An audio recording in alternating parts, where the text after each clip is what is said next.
Chả chăng có tuần cả mà. Ôi lúc này phụ ta nè. Ôi lúc này tôi chỉ tao phía ông một chút nữa cho chú em hả đi. Chả có là tuần này. Đây cứ lên nó thứ hai tuần đấy.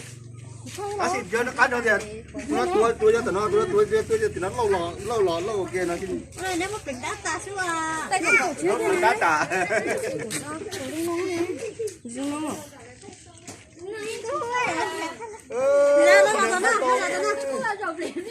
Rồi nó thế nó khai sao nó cả cái cỏ lên. Nhớ có thể giờ thắt lá nhiều như thanh rồi.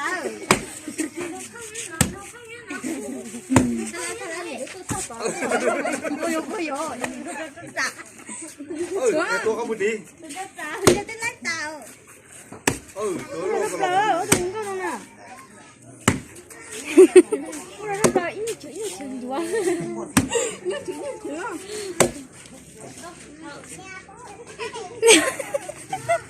Chú chị like chưa? Mẹ có một quả phố chi bài quả phố chi bài. Bài quả phố chi phố một trẻ hầu đây. Có một hầu này.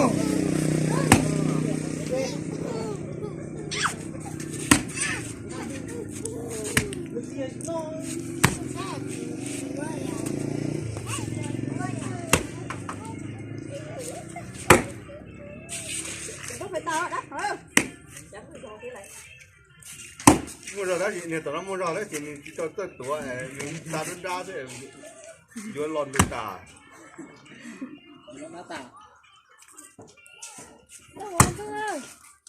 ta biết tuổi tôi vừa nhau đến ra thì nó được tuổi thì thì ta anh này nhìn nó ra này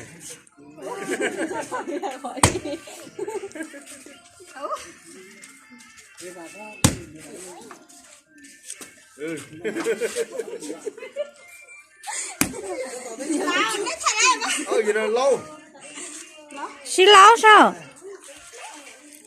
lâu vào cơ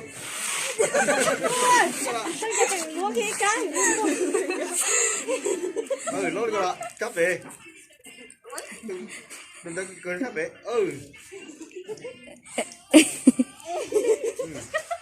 Chỉ là cái bìa luôn thôi, bậu bìa với em bùa tàu cá đến tế sắt sáng nào tàu cá sáng nào Chị bóc có phát tư liền. đến thành này ngon à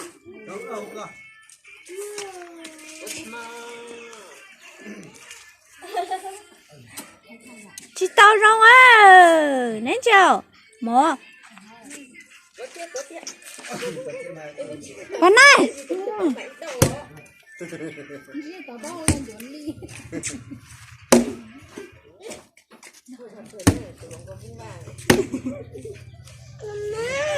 Một cờ phố chi nào hả? Ở đây còn tí đó là mềm không bà? Thì nào mà có số tha ra mình cho một non chân dùa đâu. Bà, tí đó mềm mốt bà.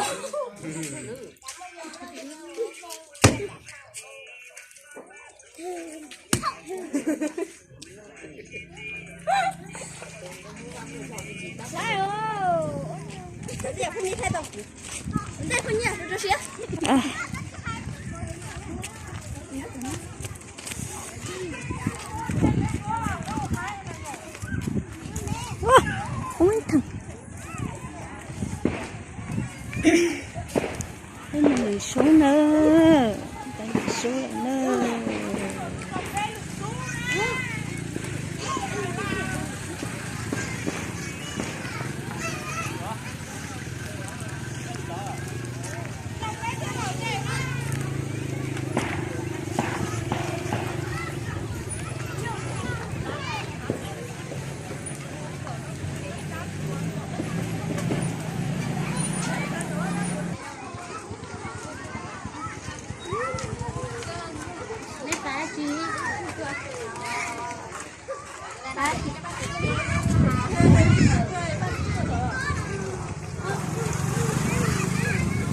cái mùi suối trống hàng nữa mà nó biết chơi chè sẽ đây có mùi suối trống nữa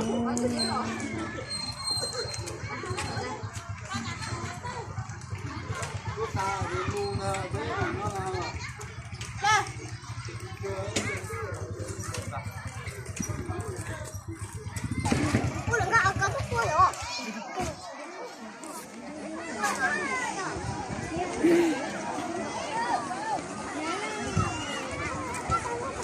này chống cái tiền nữa họ rò hạt đài chỗ cái ti chống chiều từ nhá họ rò hạt đài nữa chỗ chống này nè sẽ đợi tôi một tờ để xuống ạ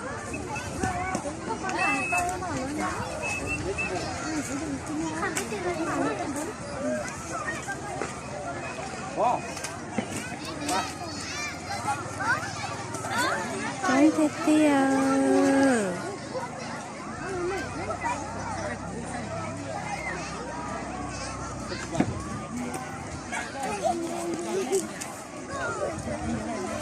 Bài tiền bài lên nó đi tí ra mà bài rồi thì bài đi làm mà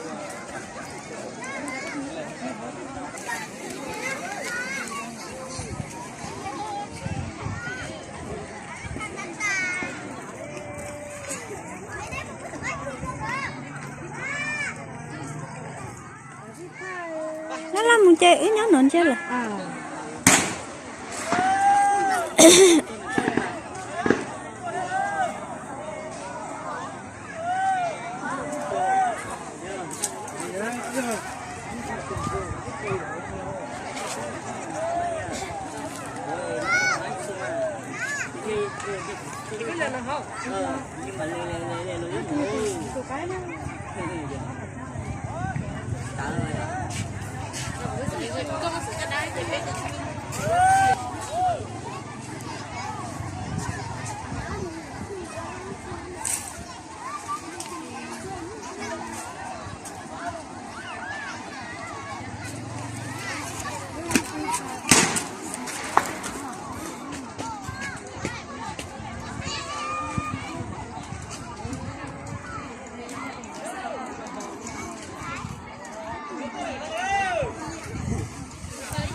chống cái tiền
nó sai cha tiền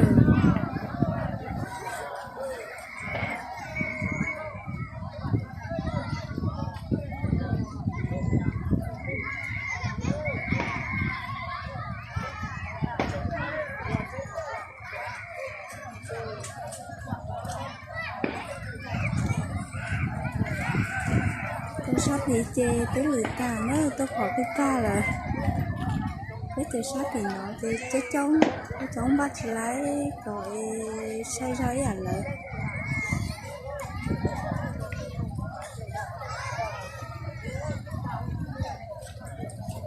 chống cái tiên còn cái tia tôi chỉ tả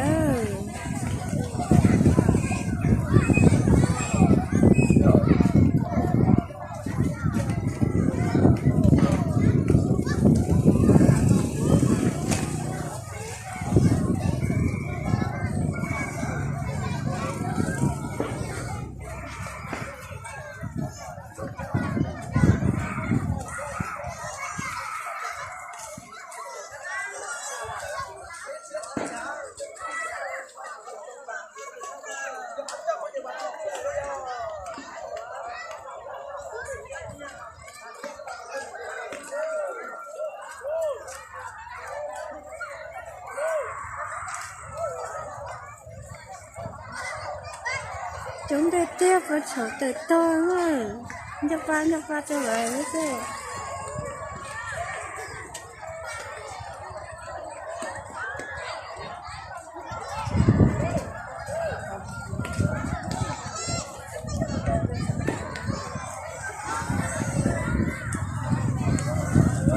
xuống nhau chưa biết cho mình xóa mà xong nữa rồi đây đây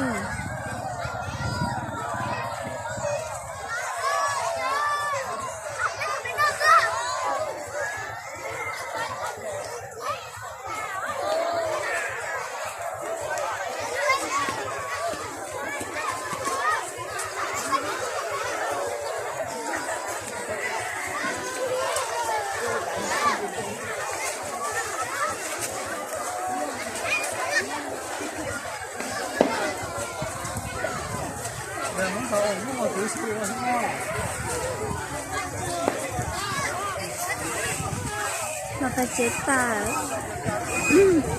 phải chết ta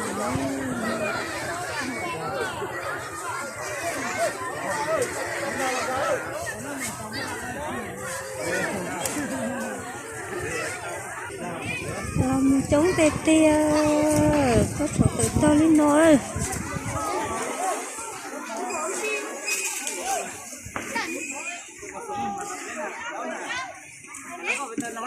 cái gì mua à?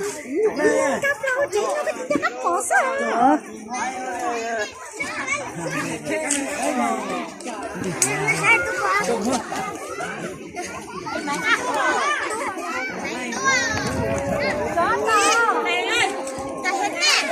Ở đây là vài lần số là thì tôi tưởng nó mà chó tòn lắm à chứ mua là để tết về